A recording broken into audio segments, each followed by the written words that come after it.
All right, today we're going to take a look at three solitaire game books with different themes. We've got a war game book, Ghost of the Jungle. We've got a sci-fi, Outpost 2099. And we've got a fantasy, Quests for the Brave. They are all written and produced and published by Mike Lambo, and they are all intended to be played solitaire with just the game book that you have, and they're all about this length long, and some dice, and that's basically it. That's all you need. The rules are in the book, and the player maps, the various quests in this case, and battlefields in other cases, and sci-fi outposts in the sci-fi are all in the book with some rules reminders and some special goals for each individual. Well, in this case, it is a quest. In other cases, they are missions, and the books are all, well, this is the rules here, and the layout is the same. So we have Outpost 1, Welcome to the Outpost, with the relevant rules and the relevant map, and so it goes for all of the books. We're going to take a look at, in various levels of detail, at each of them, and I'm going to give you my thoughts on them individually as well as collectively, so that you have missions in the war game book with, again, your rules, your terrain here, and you play out the mission, and then you move on. You could play this one as a campaign or as individuals. So from one author, we have three very different books, and indeed, this author is very prolific, and you can see a list of his books at the outset of all of them. I'll put a link down below as to how to get them, and we will start by discussing. I think we're initially going to start, I'm going to discuss and show you some examples of play and one turn in Ghost of the Jungle, which is a solitaire war game. Okay, this is a perfect time to come in and show you why this game is so crazy and intense. I just rolled end of turn events, and the end of turn events was a reinforcement coming in. So then I rolled randomly as to where they came in, and they just are going to show up right here. I just hid in this house, and now there they are. So that is really making me feel nervous. I'm standing here, and this is the success of this game, that with a few cubes and a few die rolls, you get the feeling that you're sneaking around. It starts off innocently enough. You're at the bottom here, whatever. So let me take you through. I'm going to just take you through the next turn here, and I'll show you what the choices and the decisions are. Basically, what we're trying to do is we're trying to get our four men here. Sergeant Allen is down at the bottom. He is our leader. And then we've got Trooper Baker and Trooper Clark and Trooper Dixon. And they are all at full health, full condition, meaning that they can each roll 3 dice to take actions. If Sergeant Allen is on a tile with one of his men, they get an extra boost, but he's not, and he never gets the extra boost. He's our leader. And our attempt here is to all we need to do, this is mission 1, just starting out, reconnaissance. We're trying to get the lay of the land and just get our men up to this row here, and it has to be devoid of any Viet Cong.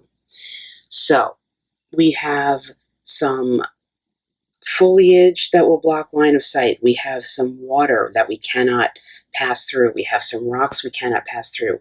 We have some buildings in which we can hide.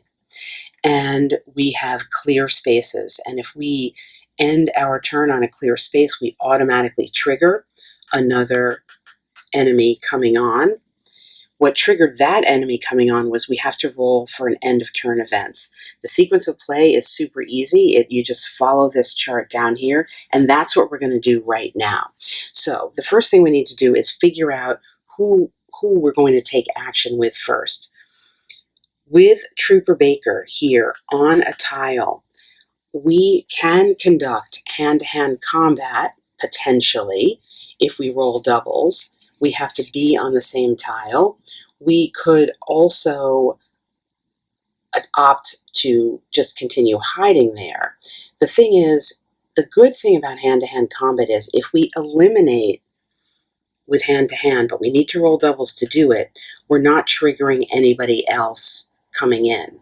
If we decide to shoot or throw a grenade to eliminate someone, the noise is going to trigger someone else coming in. So hand-to-hand combat is pretty important here. That is what we're going to do. We're going to start with Baker, and we only get to roll 3 dice for Baker because we don't have any other benefits. So we're going to roll the 3, and we did not get any doubles. We got a 3, a 5, and a 6. So what are our choices here? Well, we can move with the 3. With the 5, we could shoot. We need line of sight now. I don't know if we can shoot in our own space. I think we can. And we can throw a grenade, which is adjacent only, and that's going to eliminate everyone on there. So the thing is, we could shoot out of this building and eliminate him, but then somebody else is going to come in. And if we move, we're hidden in this building. If we move, our options are to come to this tile or this tile. We can't move here, and I don't want to end on an empty space, and there's an enemy here. So I think we're going to take the chance, and we're going to opt to shoot this Viet Cong, which means he will be eliminated, but somebody else, we're going to have to roll to see where somebody else is going to come in. We're going to add one randomly, and so we're just going to roll a d6 and see the new guy is coming in on 2, and 2 is right here. So you bring them in onto the square that's here. So that's right next to Trooper Dixon here, and that's something we need to try to deal with that. So that was one action, and we have 2 actions left.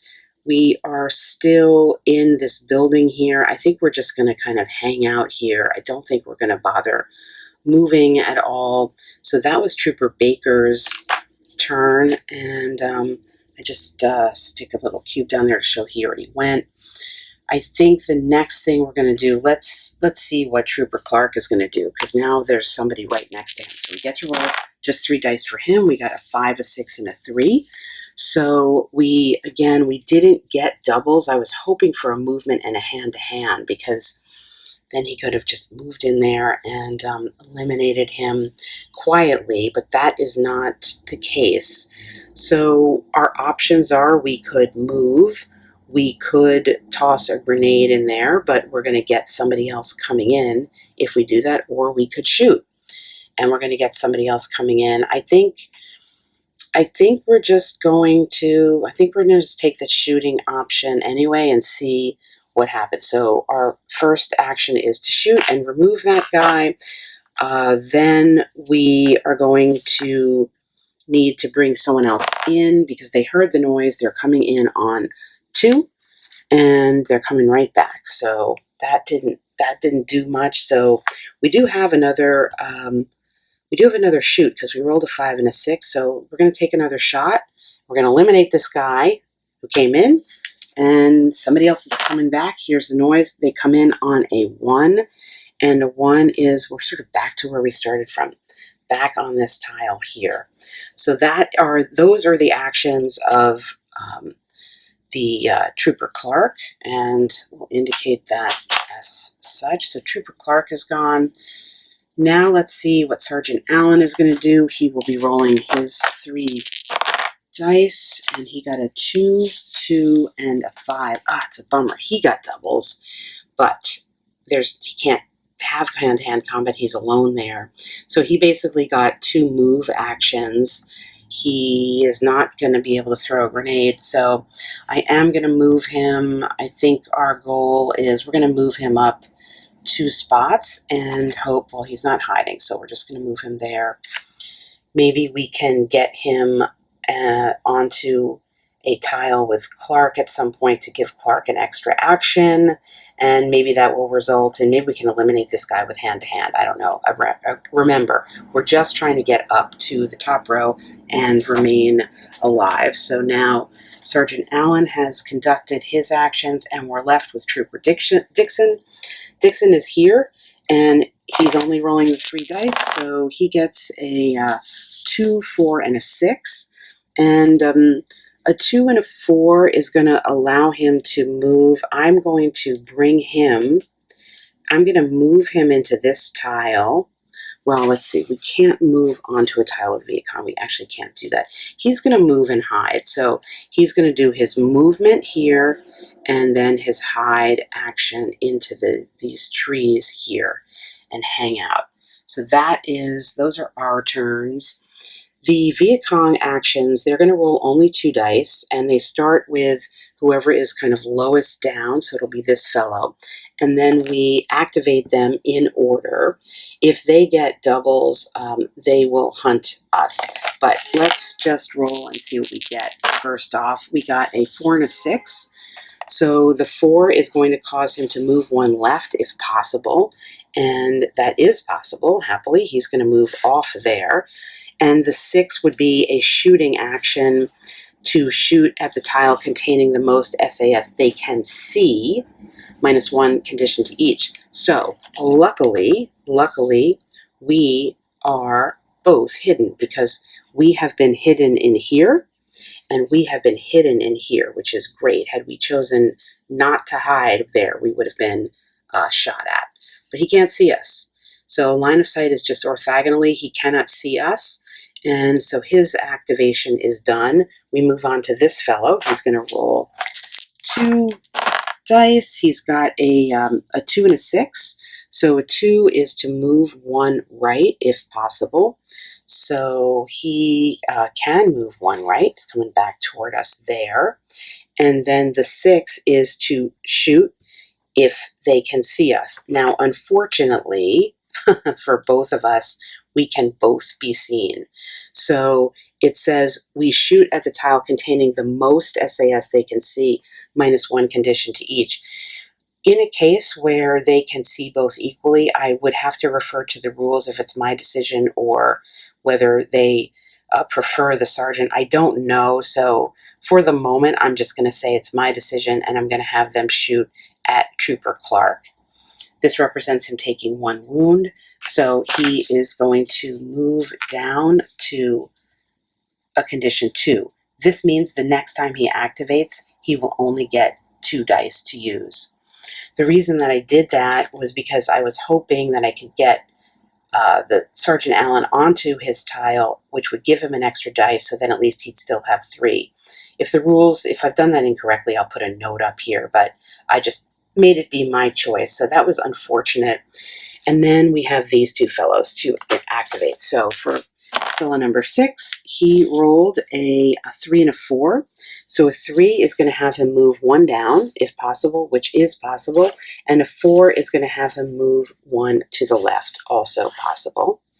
And then for our final activation here, he rolls a 1 and a 6. A 1, move 1 up. Now that's not possible, so he won't do it. And a 6 is to shoot. Does he have line of sight to anybody? And we look all the way down here. No, there's nobody here. And in any case, anyone back here, there's blockage. So that is the end of the Viet Cong actions. We then move to the end of turn events. We roll 1d6. Oh, sorry about that. So I rolled a redeployment. So the Viet Cong farthest from all SAS, I have to move to a random starting tile. So that's this fellow. I will just roll and see what we get. We got a 4, and so that's not too terribly bad. Well, whatever. It's not great, actually, because now we've got line of sight to this this guy because he's not hidden here, and that's clear. So we're going to need to focus on that next turn. Anyway, that is a turn, and so it goes until you either win or lose. And the tension that you get from the random rolls really works effectively.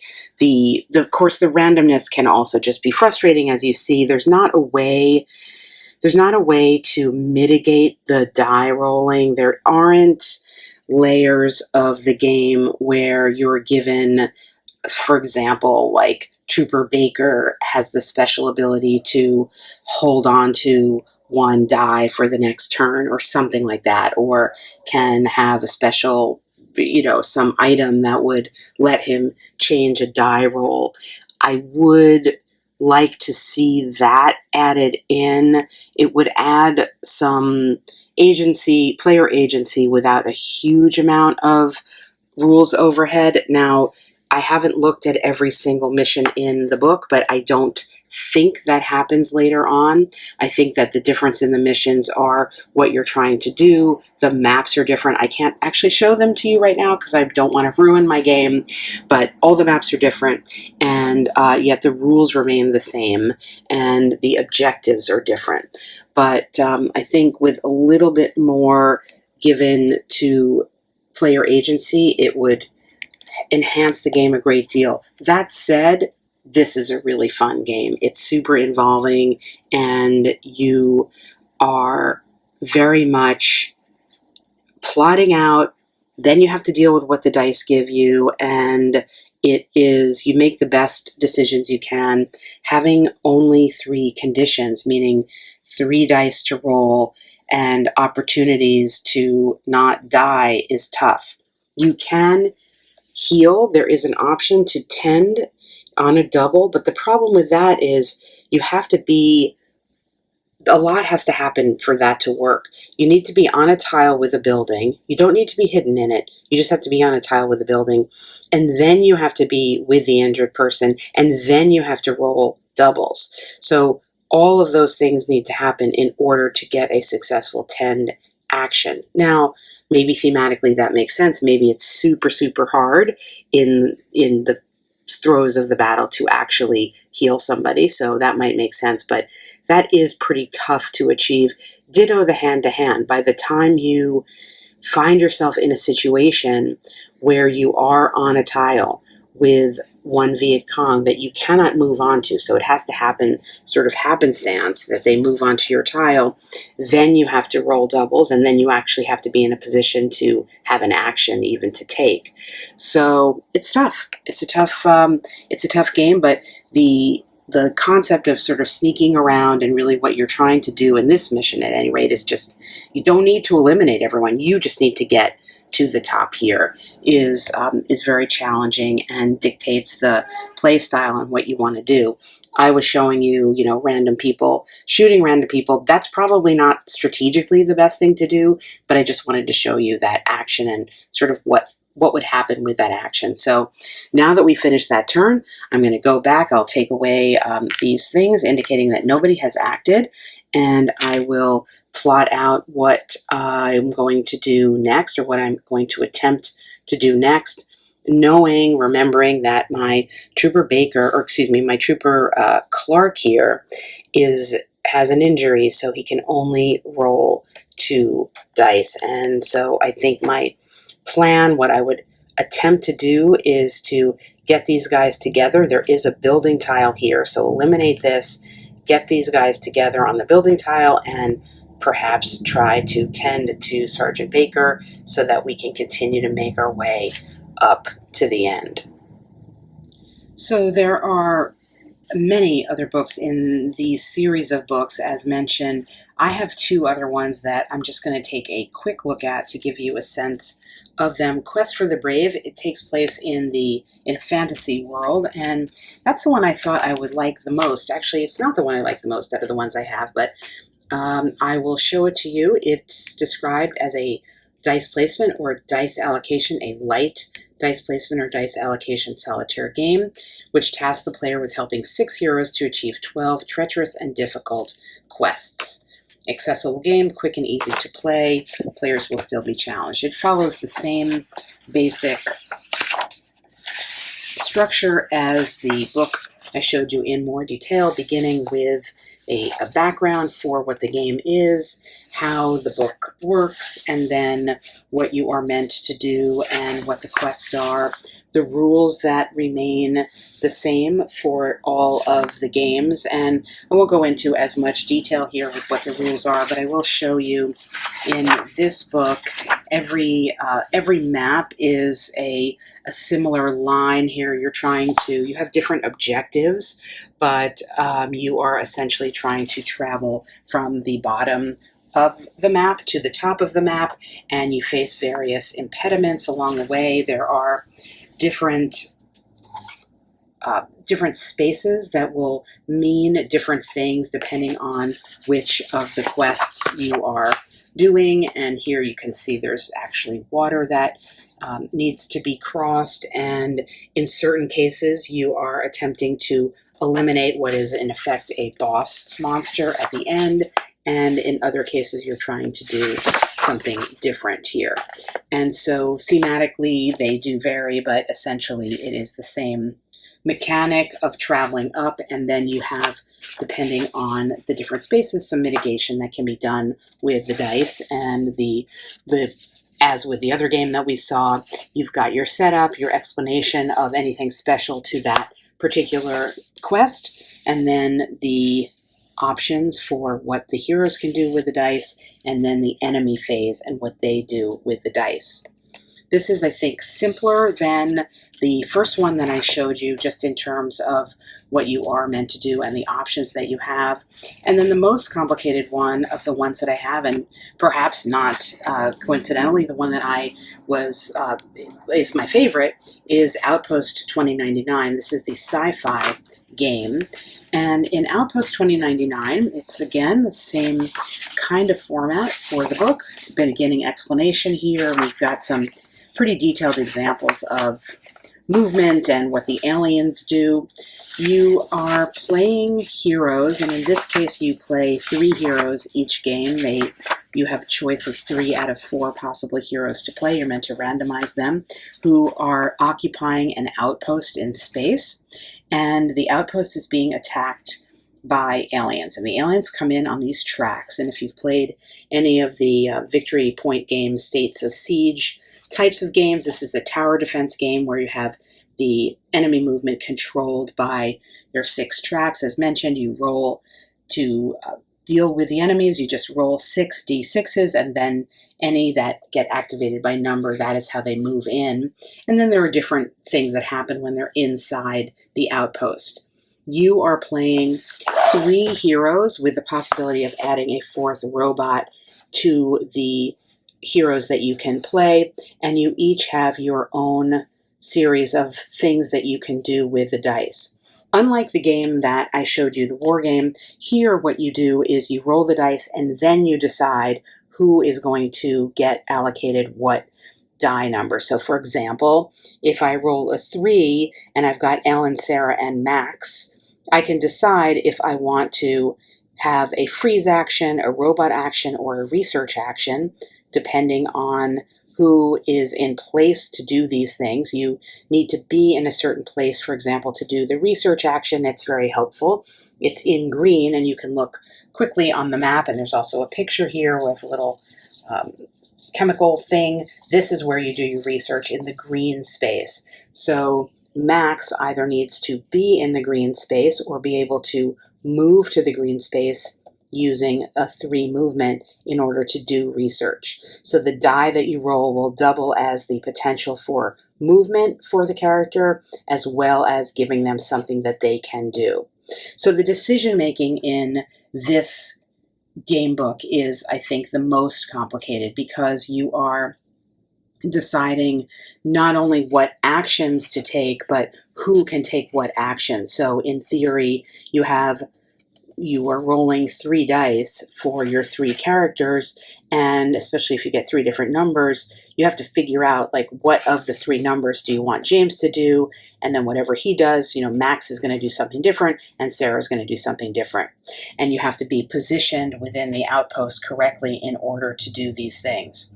Some of the things are shooting at the aliens from the turrets. Some of the things are, as mentioned, this very important research component. You have a research track here that basically you need to get to 12 to complete your research, and that has an impact on how you can actually get rid of the aliens and win the game.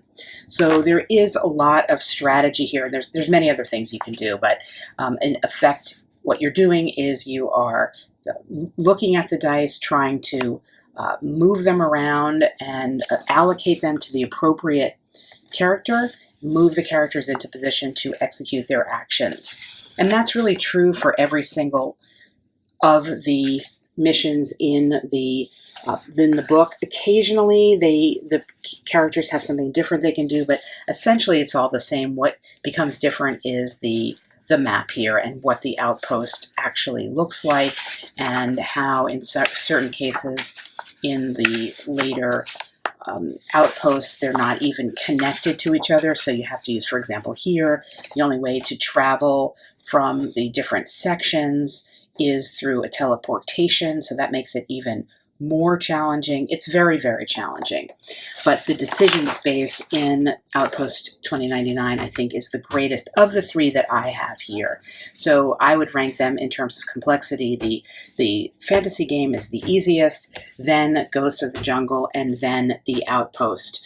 The theme, I think, carries through, the different themes carry through in all of them. And as I said earlier in the video, the author has created quite a few of these games, and I've only seen these 3, but I imagine that all the other ones do reflect their themes pretty well, because for using dice in a game, you do really get a feeling that you're actually doing the thing, whether it's hiding or whether it's creating, putting up a shield that then has an impact on the aliens, or in the case of quests, like avoiding a trap or jumping over something. You do actually get that feeling, and that's a pretty big achievement, I think, for a simple game book like this. And they're very portable. This is the kind of thing that I would take on vacation with me. They have a lot of replay value because everything is different all the time. And then, that's both the plus and the minus of the randomness. As I said, with the Ghost of the Jungle one, I think for that one in particular, could use a little more, for my style of play, just a little more ability to manipulate the dice so that it was slightly less luck dependent. And even for any of them really, I think you could build in some house rules to add some complexity. The complexity of Outpost 2099 is approaching what I like to see when I play a dice manipulation game, but that's just my style of play. Certainly there's a range here, and these are, I think these are a really unique entry into the gaming hobby. I know there's one other publisher that does some wargame dice books. I can't remember what that is. I think those are a much higher level of complexity than these, but for a light dice manipulation game in a variety of different themes that really carry through, I really recommend checking these out.